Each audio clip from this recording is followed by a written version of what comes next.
Rover in the fact that on the front wing you'll see you've got a very straight, flat panel, angled out.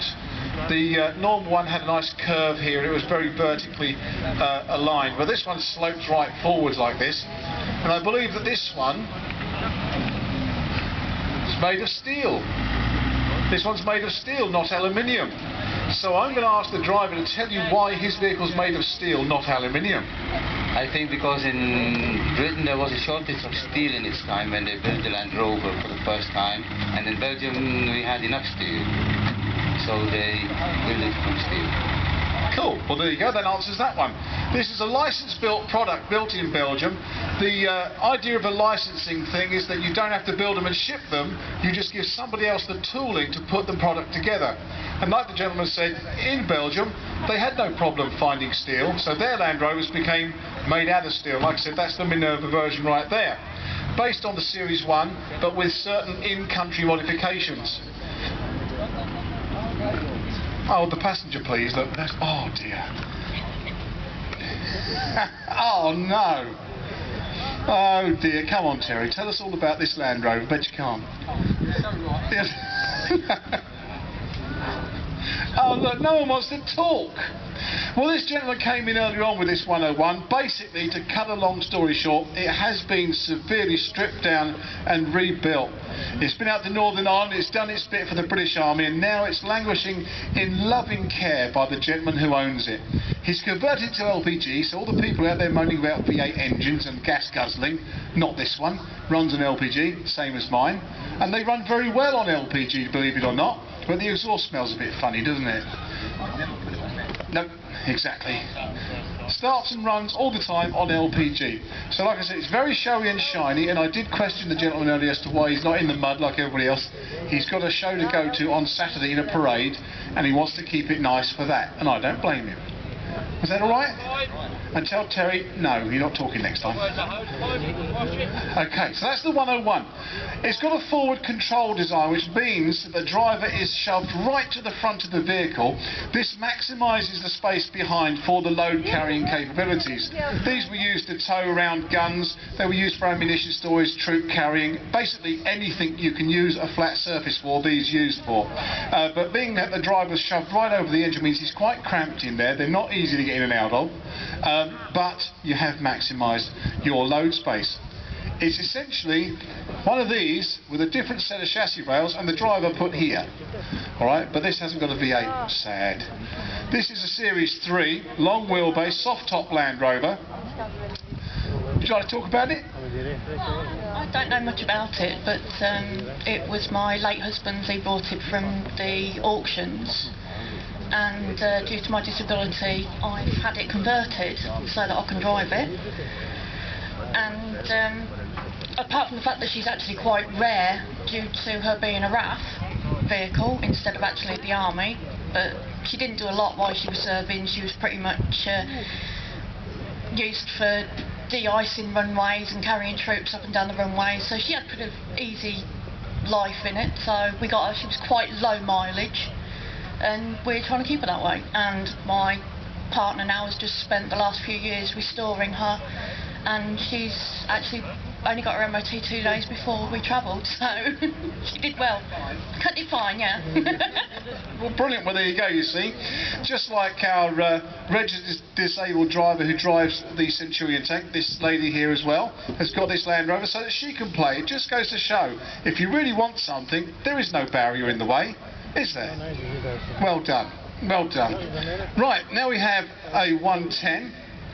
This is kitted out with lots of goodies. Why is he hiding? Why do people hide from me? Is it the black lollipop?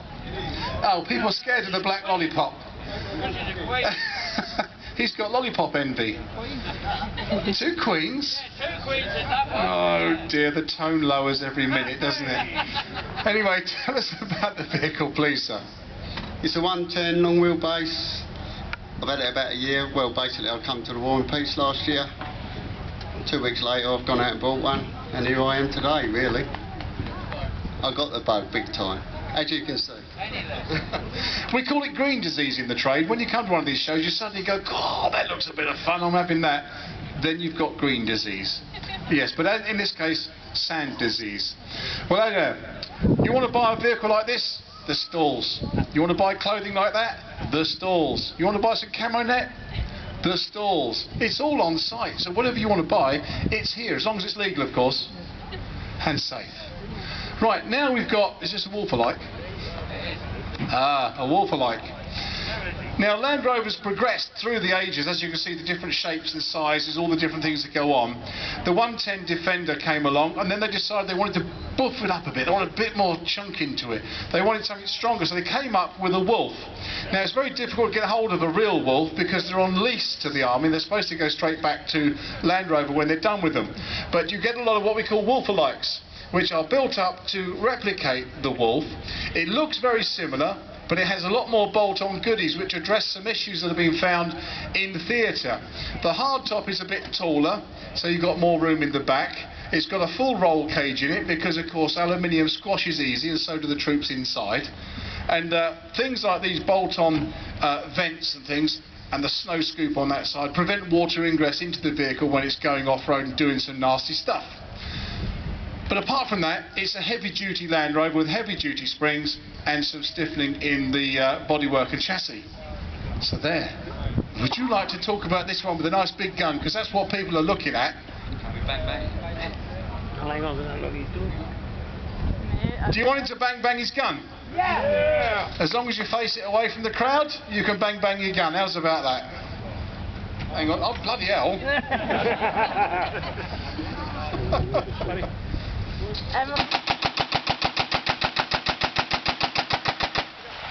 Was that good enough for a clap? Yeah. Yes, there you go. Look at the smile. Look, he's got to bang himself. So anyway, tell us about the vehicle. My wife will kill me if I don't use it, won't she?